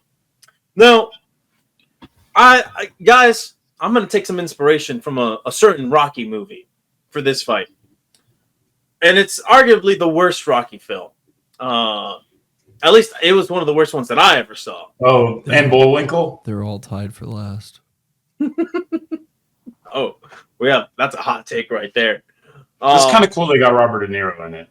The animation just wasn't there. Not I Rocky liked Rocky and Bullwinkle. Bullwinkle more than any of the Rocky movies. I thought Creed was good though. Oh man, there is some hot takes coming out right here. No. My least favorite Rocky is the one where they had that street fight with, I believe its name is Tommy Stallone for an hour and a half and not wanting to blow my brains out. It's just What movie is it that they built a statue of him instead of Joe Louis? real life. Oh, shit. It's the real life movie. Well, this one's going to be very similar to the Rocky 5 fight. Tommy versus Rocky. AIDS guy. Now, what do you think? Like, that means, audience at home? It just means these two guys, we're just going to assume that they grew up in a similar neighborhood. And they just come across each other. And, Mike Tomlin's been trying to get Robert Saleh under his wing. They might not be under the same coaching tree, but, they're from the same area. All right? They're from the USA. It's basically the same. Perhaps they're both of the same religious creed. They could be. I don't know. I'm not going to put in the work to find out. But, we have Mike Tomlin trying to get Robert Saleh under his wing. And he's trying to help Robert Saleh because you know what? Mike Tomlin knows what it's like to deal with over-the-top personalities in the locker room. He's had guys like AB, Ben Roethlisberger, Le'Veon Bell. He's dealt with a lot of headaches. As notable good humans. Absolutely. And, Robert Saleh, he's dealing with the ayahuasca king. And so he goes to Mike Tomlin, and he's trying to get help. And, the Jets, he miraculously leads the Jets to a great season, and he's feeling all just immaculate about Would himself. you say it's a division-winning season? No, I would not. Just an immaculate season. And he's getting all this praise. And, he has nobody to thank but himself. And Mike Tomlin takes issue to that. It's like, hey, man, you're forgetting about your roots. You're forgetting who you asked for help, who guided you to this. Well, these two guys, they run into each other into the streets. And we're going to have ourselves a good old-fashioned bare-knuckle brawl. A bare-knuckle boxing fight. All right, this is a street boxing fight. Kimbo Slice. So these guys, it's just all hands, right? Of course, Robert Saleh has the advantage in height. He has the reach advantage. He has the youth advantage. But man, Mike Tomlin's been around the block. He's not new to any of this. So yeah, he takes on a lot of shots to the gut, but he's protecting what matters the most, his head, right? He's protecting his head, and he manages to block just enough of those vital body shots. And then, Robert Saleh, he goes in there, but this is a street boxing fight. So Mike Tomlin gets inside of his guard, and he just shoves him into a steel trash can that's over there, and that throws him off his game. He slips, and then Mike Tomlin, overhead punches, just right to the big cranium of Robert Saleh. But Robert Saleh has a hard head, so those knuckles of Mike Tomlin, they start to bleed. And he's bleeding his own blood. As Ben Stiller would say in one movie, no one makes me bleed my own blood. Infamously forgotten movie. Dodgeball? No, he just didn't say the name. He just didn't know the name of the movie. I couldn't think of it. I couldn't think of the movie. I think most people would know Dodgeball more than they would know Ben Stiller's name. Well, there you go. I'm more cultured than that, I guess. Or not. He's like, I'm a big Royal Tenenbaums fan. Did you ever see Rushmore? Along Came Polly? There you go. There you go. Artsy movie. Hey, so anyway. Brett Favre was once in There's Something About Mary. There you go. Sportsy movie? With Ben Stiller. Wait, Along Came Polly, that's Jack Black, right? It's Ben Stiller and Philip Seymour Hoffman and Jennifer Aniston. Yeah. Oh, then I'm thinking of something else then. Either way, the one where back Philip to this Seymour fight. Hoffman is playing basketball. He just goes, "Make it rain!" And he just keeps. Yeah, it's one of the most infamous basketball scenes of all time. I love that so much. Now, back to this fight. Catwoman. It's not as good as Catwoman. Not as good as Catwoman, but the GOAT is actually Ripley from Aliens because she made that shot. Okay. Well, there's also Snake Plissken winning a half-court shot to save himself in the Escape from LA movie. I'm pretty sure everyone you see shoot a basketball in Napoleon Dynamite misses. As they should. Yeah, as they should. Now, you know what's not missing? These shots onto Robert Saleh's head. Oh, yeah. Now, Robert Saleh, he has that hard head. Mike Tomlin, he has these bloody knuckles. And so something's got to give. Robert Saleh manages to get back up. Something's got to give. That's a Jack Nicholson movie. God damn it. We have to stop. We're pushing. I'm so sorry. We're pushing the clock here. We're pushing it. Now, what did we get? We get a nice uppercut right onto the jaw of Mike Tomlin. He staggers around. These guys, they're battered, they're bloody, they're out of breath, right? And so they go in for one last charge. So what happens? You got fucking Robert Saleh going like this, ducks his head, but that's a terrible position for him to be in because you know who's already kind of down there? Mike Tomlin, who's shorter, comes in, loads up for one uppercut, bah! Sends Robert Saleh straight into the air and back into that trash can. I have Mike Tomlin going to the finals of the Head Coach Fight Club. The 10 seed is taking it to the house. You love to see an old head on top of his game. That's right. Pushing the limits of age. Oh, I thought you were gonna go somewhere else with that. I thought you were gonna hit me with a contrarian for your take here. Oh well, if it's my turn, it's my turn. Yes, sir. All right. I'm gonna look at this a very technical way because I found evidence of both of these men's opinion on fighting, and I find it very interesting and important to this particular subject. Mike Tomlin says it's okay for a little bit of preseason action for his best players because you got to spar, or you got to spar if you want to box. You got to get hit in the face. So that's major old head points, and already I know he knows a little bit about boxing. He knows what the word spar means. That's bonus points. He's a smaller guy, but he's more compact. Clearly, he's going to be better with the strategy. We know this. But what's the most important thing Mike Tomlin has going for him? We know he's not afraid to do something like trip somebody. That's important. That's true. What do we know about Robert Saleh? He says it's okay to fight at training the camps.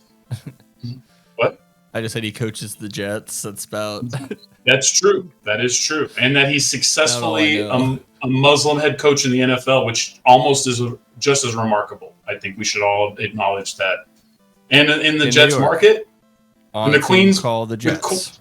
With Queens being like the biggest, and Long Island being like Jet stuff, isn't that territory? That's crazy. Anyway, good for Robert Saleh. Anyway, he said that fighting at training camp is good if it's competitive. It's bad if it's dirty. Ooh. Well, we know he's got size. We know he's got reach. We know he's sort of iffy on the strategy. He did good surviving Aaron Rodgers' fallout last year, but we don't really know how great of a coach he is. So we don't have evidence that he'll break the rules, bend the rules, and that just doesn't bode well for you in Head Coach Fight Club. Mike Tomlin, following the trajectory of another historical boxer. This is a lower level boxer, made news only because of this incredible feat. Probably never boxed again after this. Took the padding out of his gloves and dipped and hardened his wraps. They wrap their hands in plaster before putting the gloves back on and starting the fight.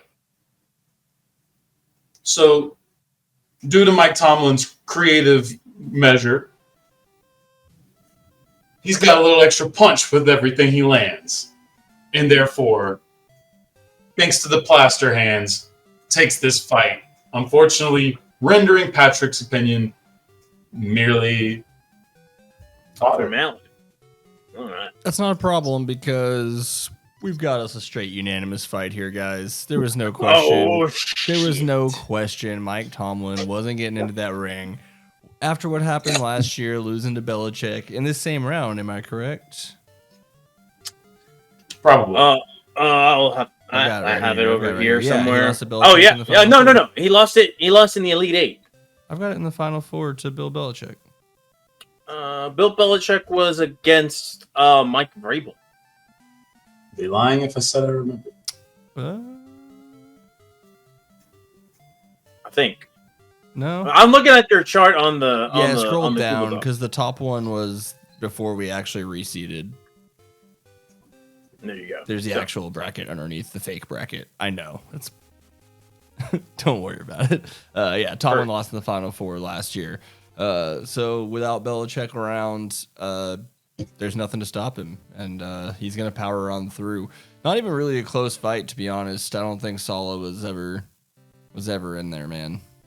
Oh man, you look at Sulla, he's built well enough. So you're just saying like the guy was just like more. It happens with more quarterbacks a lot too. Like this guy's the ultimate specimen, and he's just terrible. So, well, shit. Sala, I mean, his last fight was against a pretty boy, Sean McVay. His fight before that was Todd Bowles. It's not like he's really been, tested. Todd Bowell movement. He wasn't ready.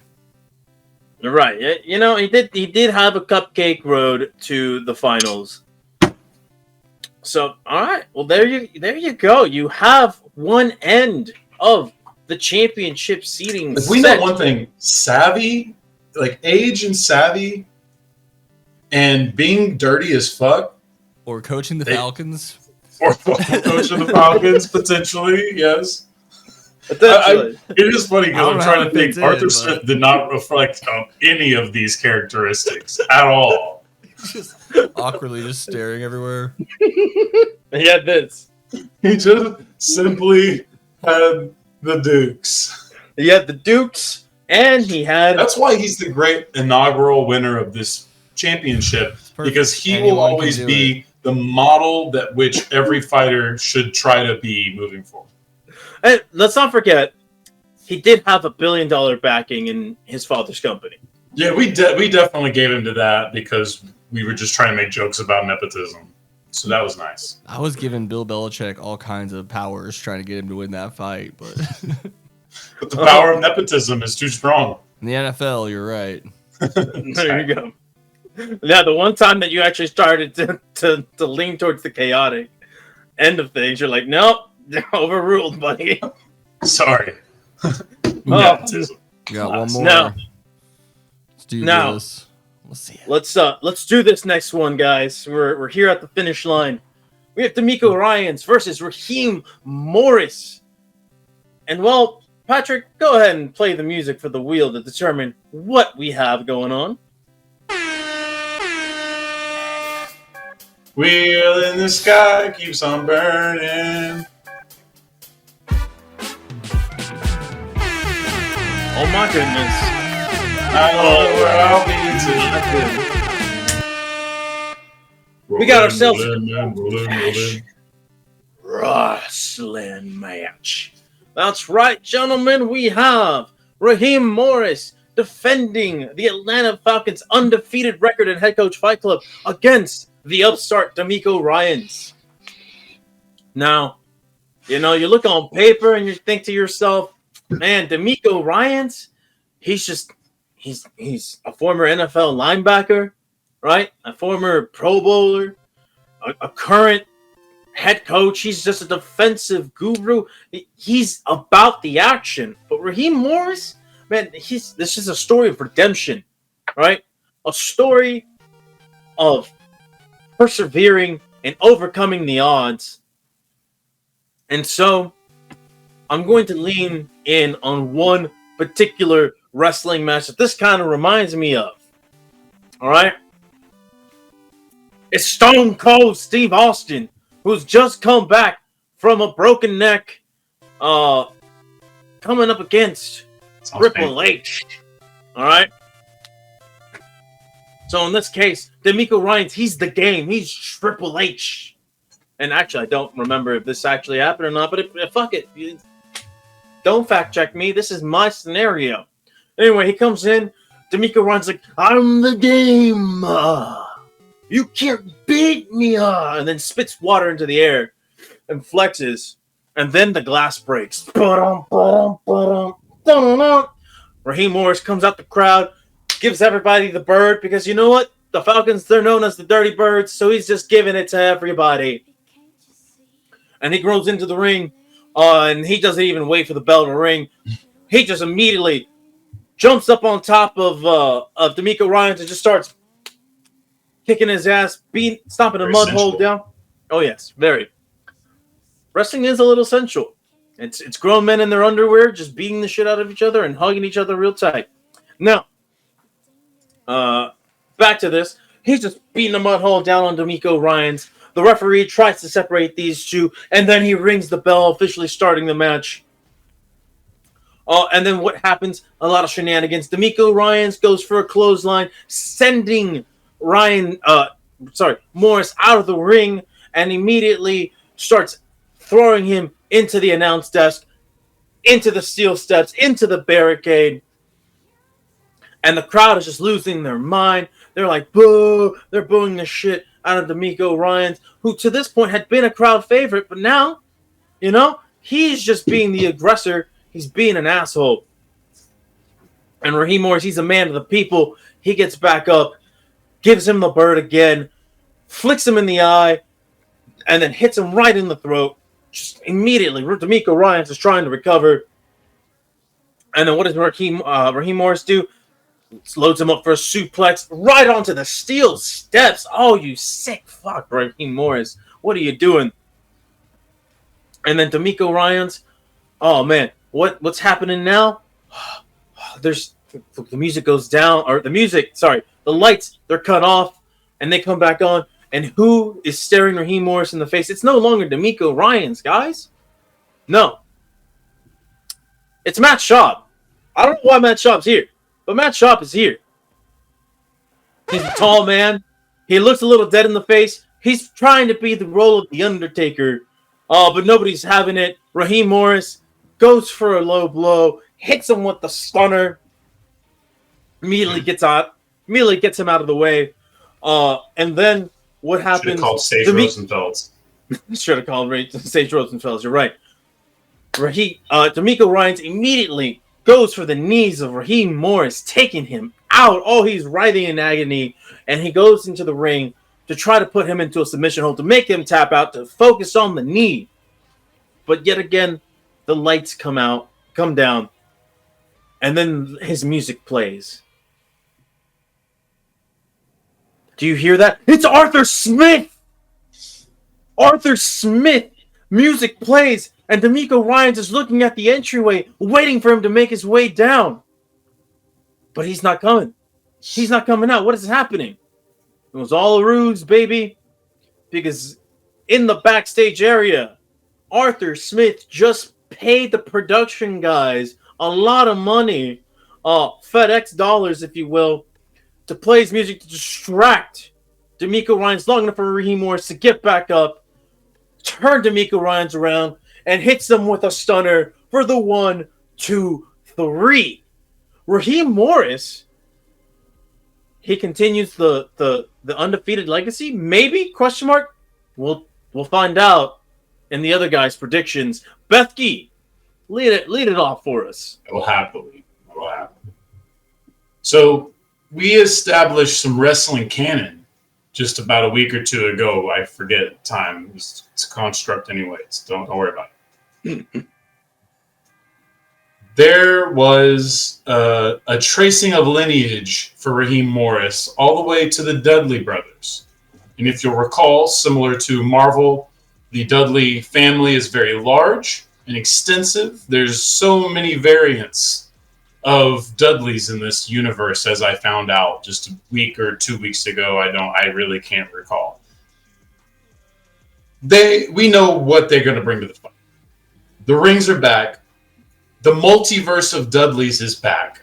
If you're a fan of Spider-Man and wrestling, this is the perfect world for you. Raheem Morris and every version of the Dudleys are coming out for this fight. But we've got a big one in store for you. D'Amico Ryans, well, he's also got a relative that's familiar with wrestling. His distant cousin is a man named, hopefully not butchering this, Ettore Iwin, otherwise known as the Big E. Oh. Together they walk out to face this horde of Dudleys. But they know after a couple of rounds and taking down at least 20 to 30 Dudleys that there's still hundreds of Dudleys left. They have to go harder. And so they do a fusion dance. Because I picked, this is very important. The Big Show once said John Cena is the strongest wrestler ever. John Cena once said the Big E lifted 575 pounds on the bench. D'Amico Ryans, motherfucker of a linebacker. Not really that big. I mean, he's 6'1", solid, but like not like stupid, like big ass linebacker level, but like that's still a stout motherfucker, right? They fuse to make the Big D'Amico. Oh God! And they create the largest human that's ever existed on planet Earth. 7'5", or no, at least 8'6", maybe 9 feet. 10 feet, fuck it. I think 9, 10 I think foot. 9 gauges. I think it's 8'10" was the guy. 10, it's 10 foot even, pure brawn, no ounces of fat, just complete human peak physical excellence. And single-handedly, the Big D'Amico takes down every variant of the Dudleys, including Raheem Morris. And we have a tie game. We have a tight game. It's up to you, Patrick. The fate of the Atlanta Falcons' undefeated streak lands on your shoulders, at least for this week. Well, They did just steal your quarterback, too, which I feel like is notable. But you do like that quarterback, so I'm indifferent, really. Yeah, so we're gonna have some fun here. This thing starts with D'Amico Ryans. He's the 1 seed, but he's gonna get introduced first. Interestingly enough, he rides in on a bull that's painted just like the Texans mascot. Peter's not gonna be happy, but that's what happens here. You know, some sort of obnoxious song about being from Texas is playing, even though he's not, and Alabama kid, so it's mixed. It's a it's mashup of. it's just the mascot. It's for a the team. mashup He's of just Pat gotta- Green he's gotta and go Leonard Skinner. roll with it. He gets in the ring. Everyone's cheering. They're happy, and then they hear the caw, and Mean Joe Green. in swoops a falcon, and then in swoops another falcon and back out, and then all of a sudden there's just hundreds of them, maybe even It's thousands. one of the just UNT variant. swooping and diving at. They're falcons. They're all falcons. Swooping. So is in- the UNT technically. We stole the Falcons logo. Well, you call We're yourself an Eagle, but like we stole the Falcon logo. So So it's it's just chill. diving in, and it's just a cloud of them. And all of a sudden, they all clear out, and standing there is Raheem Morris. No one knows how he actually got in there, but there he is. He's made up of Falcons. Actually, he comes together. like And so- Voltron or something. And so the fight's gonna begin here. Now this is just kind of a normal start to a wrestling match. Nothing too crazy. They're hitting, a couple of their early tier moves. They're just doing basic stuff, building the tension. It's the main card, it's not gonna be over quick. But it starts to turn, and D'Amico's really, really giving it to Raheem Morris at this point. But then all of a sudden we hear that caw again, and the birds do the same thing, and they swoop in, and Ryans kind of has to go to the corner to get out, and they enclose thousands birds just all over Raheem Morris, and then again they disperse, and all of a sudden Raheem Morris is 18 years old again. With my first rewind. Oh shit! And now you've got a spry, young, strong Raheem Morris with the spirit of a falcon. And he turns the tables, and in a matter of 30 seconds, he's got Ryans pinned, knocked out. It's over. Raheem Morris is going to go to the final to fight Mike Tomlin, to try to defend, to give the Falcons potentially 2 undefeated fight clubs. Oh shit! You heard it here first, folks.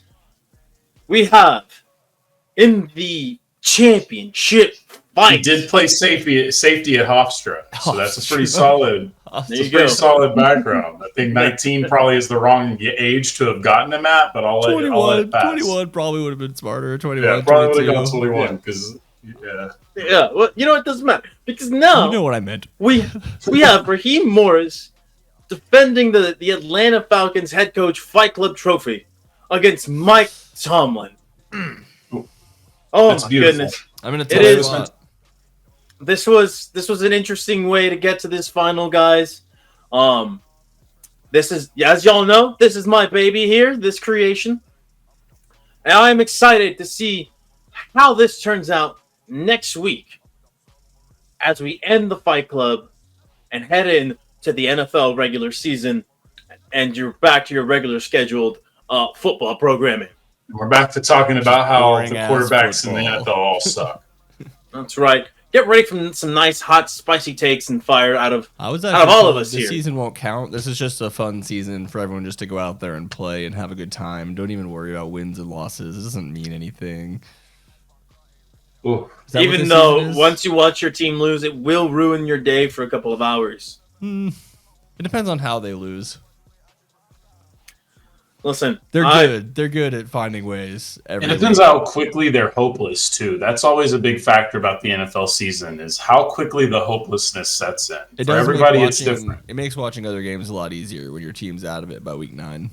That's fair, but it's also this like miserable feeling that'll creep up on you randomly in the And season. that is the one benefit of not living in the market for my team, at least growing up, was if the team was that bad, I didn't have to worry about them just being on TV every week. Or having to hear about it all the time. Ugh, yeah. Although it's not any better to hear about anyone else's team all the time either, whether they're good or bad. that is very Yeah, true. it's also not great when you're just hoping that you get a reliever that looks like Kenny Powers. Oh, God damn it. Did he blow it? Did they blow the 9th inning? At the moment, Grant Anderson is coming in to get one last out, or else, yes, they are going to blow the game to the Chicago White Sox. Oh god, they have the bases loaded. Two They had the outs? bases loaded, and they were, I think they were at 2 outs before that was even a thing. All right. This Well, on team that is just- note, I'm going to go watch the last out of this Good night and good luck, Texas Rangers fans. college football this week. Have fun.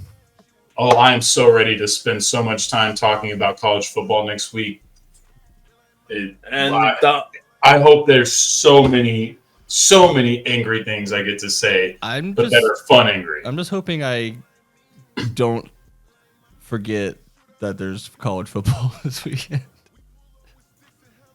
You could potentially, but there'll probably be not. one game that's so I'll important it'll matter. I'm awake early enough and I'm on Twitter that someone will True. mention college. Twitter's gonna be so excited. Yeah, Twitter's gonna be fucking live tweeting the shittiest games. It doesn't even matter. All right, y'all. Well, I'm gonna cut us out unless anyone has anything important to add. Nope. No, live we'll tweet see you all Pastor next Rob that's right. Follow. as you're listening. Be like, oh my god, what the fuck is this? Oh my god, it's still going. What the fuck is happening here? Do all of that. Live tweet it. Hashtag Pastor Rob. Okay. Later. We'll see you next week.